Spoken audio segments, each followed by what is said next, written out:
guys, welcome to our second Friday activity. Today we're going to be looking at some key elements that are important with becoming successful. Will Smith, an actor you guys are all familiar with, is going to be talking to us about the importance of work ethic. And then we have a TED Talk from Angela Duckworth. She's going to be hearing, or from her we're going to be hearing about the importance of something that she calls grit, which is the ability to kind of persevere and not give up in the face of a challenge. Last, we're going to have a look at some particular ways that we can all set goals, which are called SMART goals. So while you're watching, just kind of think about how these ideas can help you today when you guys are in school or with your own personal interests that you guys have at home, outside of school. So not just in the future, but today as well.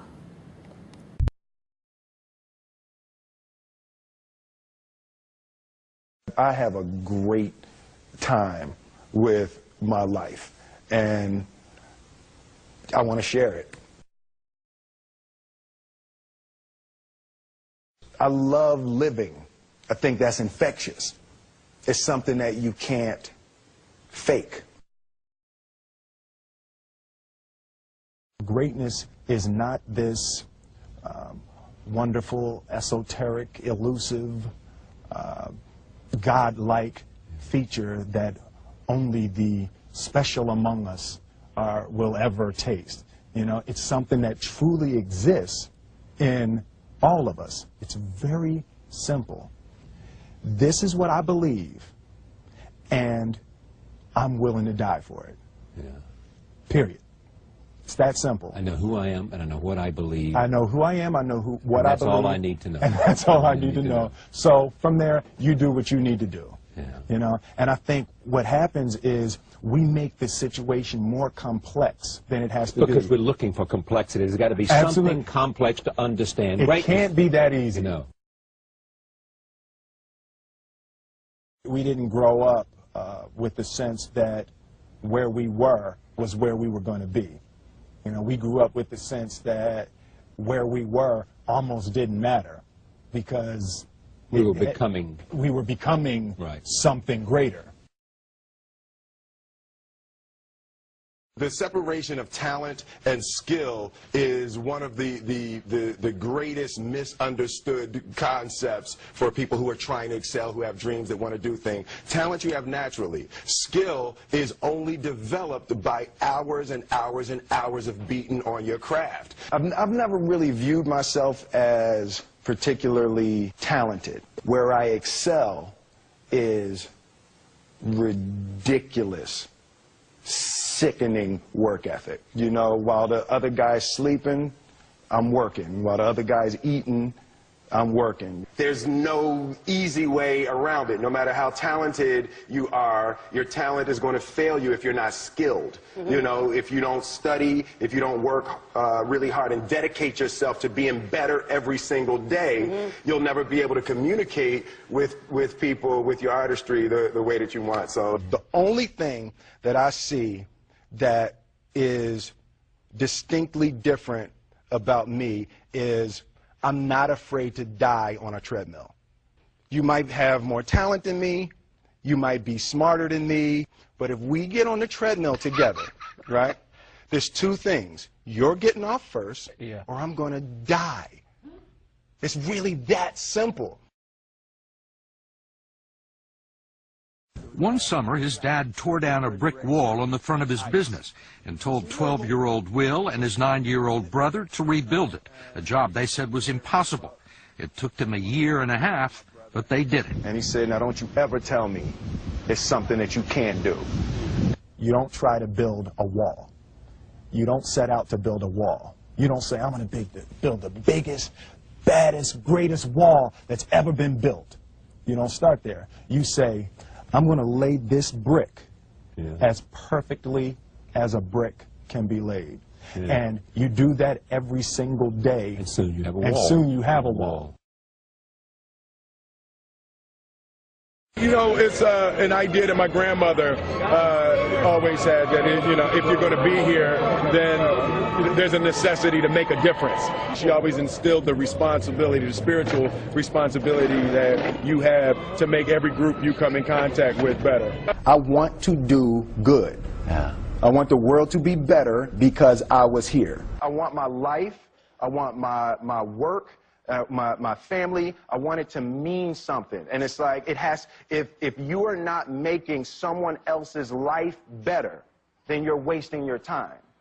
You know, like your life will become better by making other lives better.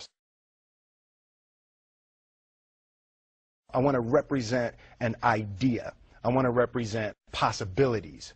I want to represent the idea that you really can make what you want. One of my favorite books is The Alchemist, Paulo Coelho. And I just believe that. I believe that I can create whatever I want to create. The first step before anybody else in the world believes it is you have to believe it. There's no reason to have a plan B because it distracts from plan A. I think that there's a certain delusional quality that all successful people have to have. You have to believe that something different than what has happened for the last 50 million years of history. You have to believe that something different can happen. Confucius said, he who says he can and he who says he can't are both usually right. Being realistic is the most commonly traveled road to mediocrity. Why would you be realistic? What's the point of being realistic? Just put up a barrier. Yeah, I'm going to do it. It's done. It's already done. The second I decide it's done, it's already done. Now we just got to wait for y'all to see. It's unrealistic to walk in a room and flip a switch and lights come on. That's unrealistic. Fortunately, Edison didn't think so. It's unrealistic to think you're going to bend a piece of metal and fly people over an ocean in that metal. That's unrealistic. But fortunately, the Wright brothers and others didn't believe that. And it just seems like such a ridiculous idea to me to embrace the idea that it's not going to happen and that's not real for that to happen. As soon as you say it, now you just made that real. Our thoughts, our feelings, our dreams, our ideas are physical in the universe. That if we dream something, if we picture something, if we commit ourselves to it, that is a physical thrust towards realization that we can put into the universe. That the universe is not a thing that's going to push us around. That the world and people and situations are not something that are going to push us around. That we are going to bend the universe and command and demand that the universe become what we want it to be. I study the patterns of the universe. There's a redemptive power that making a choice has, you know, rather than feeling like you're at effect to all the things that are happening. Make a choice. Like, you just decide what it's going to be, who you're going to be, how you're going to do it. Just decide. And then from that point, the universe is going to get out your way. It's like it's water. It wants to move and go around stuff, you know. You know, there's a flow of the universe that I've grown to know just how to go with it. I realize that to have the level of success that I want to have, it's difficult to spread it out and do multiple things. It takes such a desperate, obsessive focus. You really got to focus with all of your fiber and all of your heart and all of your creativity. I'm motivated by fear. Fear. You know? Fear of what? Fear of fear. I hate being scared to do something. And I think what developed in my early days was the attitude that I started attacking things that I was scared of. It was Franklin Roosevelt said the only fear you have to fear is fear itself. Absolutely. Remember that? Absolutely. Yeah. You can't be scared to die for the truth. The truth is the only thing that's ever going to be constant.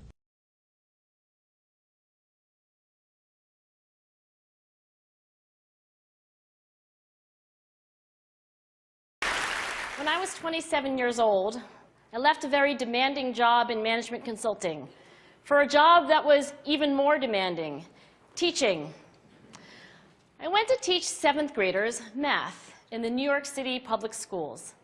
And like any teacher, I made quizzes and tests, I gave out homework assignments. When the work came back, I calculated grades. What struck me was that IQ was not the only difference between my best and my worst students. Some of my strongest performers did not have stratospheric IQ scores. Some of my smartest kids weren't doing so well. And that got me thinking.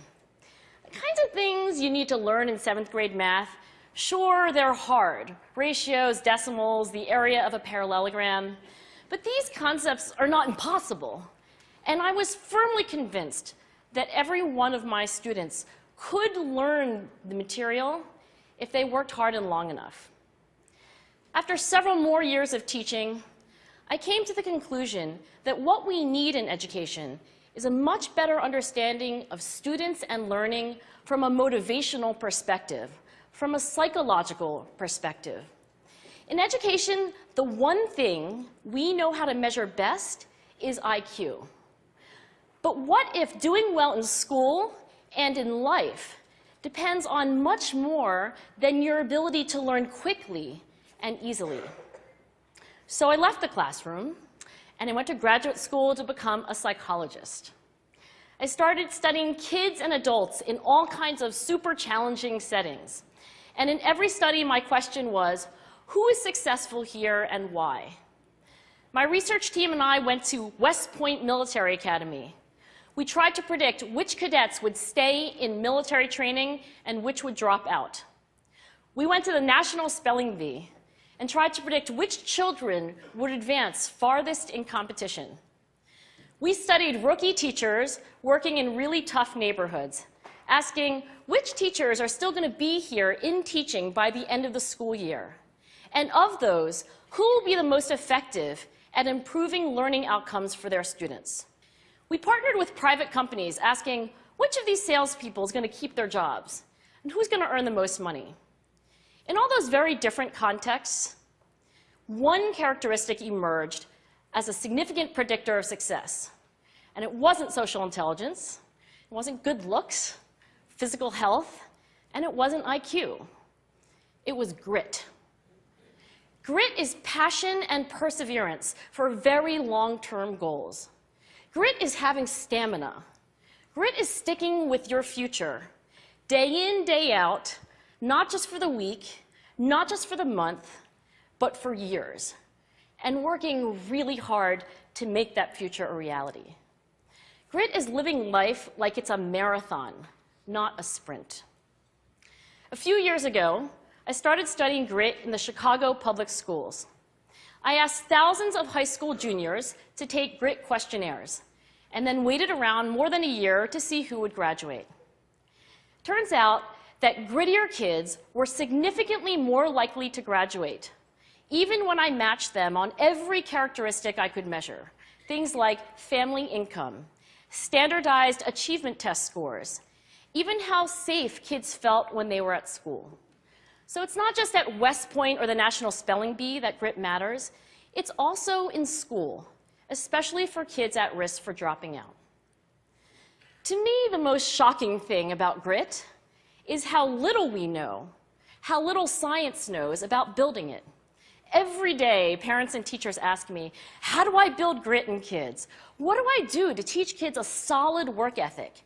How do I keep them motivated for the long run? The honest answer is, I don't know. What I do know is that talent doesn't make you gritty. Our data show very clearly that there are many talented individuals who simply do not follow through on their commitments. In fact, in our data, grit is usually unrelated or even inversely related to measures of talent. So far, the best idea I've heard about building grit in kids is something called growth mindset. This is an idea developed at Stanford University by Carol Dweck, and it is the belief that the ability to learn is not fixed, that it can change with your effort. Dr. Dweck has shown that when kids read and learn about the brain and how it changes and grows in response to challenge, they're much more likely to persevere when they fail because they don't believe that failure is a permanent condition. So growth mindset is a great idea for building grit, but we need more. And that's where I'm going to end my remarks, because that's where we are. That's the work that stands before us. We need to take our best ideas, our strongest intuitions, and we need to test them.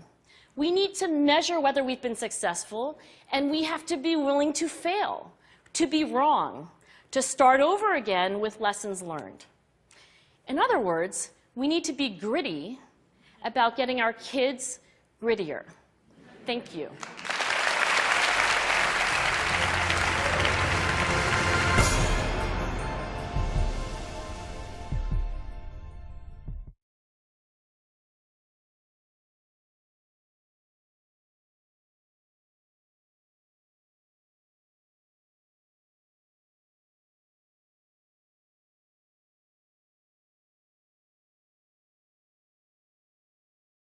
How smart are your goals?